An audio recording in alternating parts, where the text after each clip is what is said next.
Assalamualaikum warahmatullahi wabarakatuh. Nama saya Subhatun Nabila. Saya dari kelas RA3 PGSD dengan NIM 862062302515. Nah, di sini saya akan menjelaskan tentang pengelolaan kelas.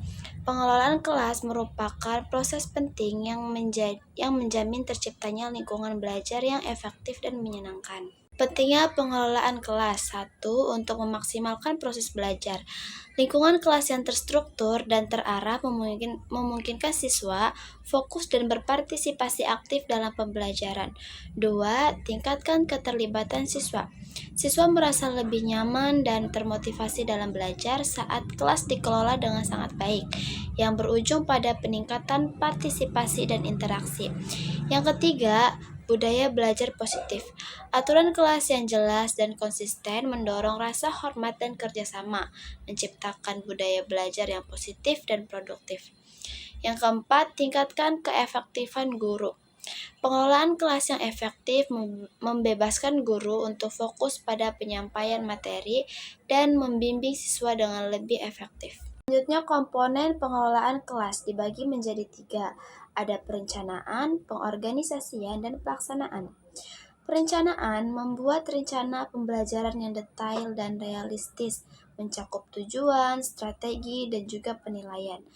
Pengorganisasian membuat aturan kelas, mengatur ruang kelas, dan menyiapkan sumber daya belajar yang memadai.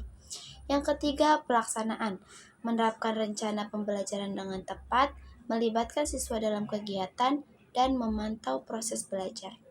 Selanjutnya yaitu perencanaan pengelolaan kelas. Di sini dibagi menjadi 4, ada tujuan pembelajaran, strategi pembelajaran, aktivitas pembelajaran, dan juga penilaian.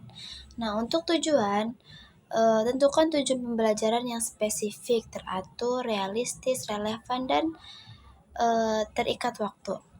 Kemudian pilih strategi pembelajaran yang sesuai dengan kebutuhan siswa, konten materi, dan juga tujuan pembelajarannya. Tentukan aktivitas pembelajaran yang menarik untuk meningkatkan keterlibatan siswa. Penilaian, tentukan metode penilaian yang efektif untuk mengatur pemahaman siswa terhadap materi. Selanjutnya yaitu pengorganisasian kelas. Aturan kelas. Tetapkan aturan kelas yang jelas, relevan, dan mudah dipahami oleh siswa. Tata letak kelas.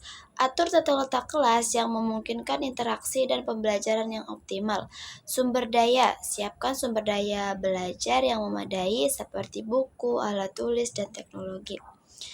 Buat jadwal rutin kelas yang efektif dan mengatur waktu belajar, istirahat, dan kegiatan lainnya. Pelaksanaan pengelolaan kelas. Yang pertama ada presentasi materi. Sampaikan materi pembelajaran dengan jelas, menarik, dan juga efektif. Yang kedua, aktivitas siswa. Libatkan siswa aktif dalam kegiatan pembelajaran seperti diskusi, kelompok belajar, dan juga presentasi. Yang ketiga, pemantauan. Pantau kegiatan siswa selama pembelajaran dan berikan bimbingan yang diperlukan.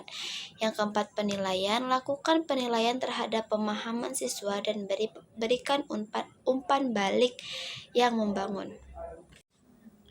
Pengawasan pengelolaan kelas.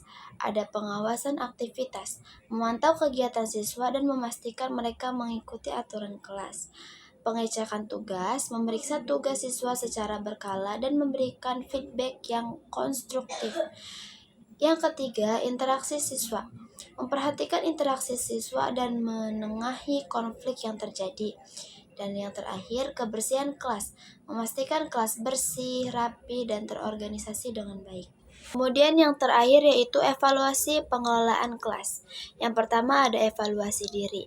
Melakukan refleksi diri terhadap efektivitas pengelolaan kelas dan mengidentifikasi area yang perlu diperbaiki. Yang kedua, umpan balik. Meminta umpan balik dari siswa dan kolega tentang pengelolaan kelas dan menerapkan saran yang konstruktif. Yang ketiga, data siswa. Menganalisis data siswa untuk memahami perkembangan mereka dengan mengidentifikasi kebutuhan belajar. Dan yang terakhir, perbaikan. Menyesuaikan strategi pengelolaan kelas berdasarkan hasil evaluasi untuk meningkatkan kualitas pembelajaran.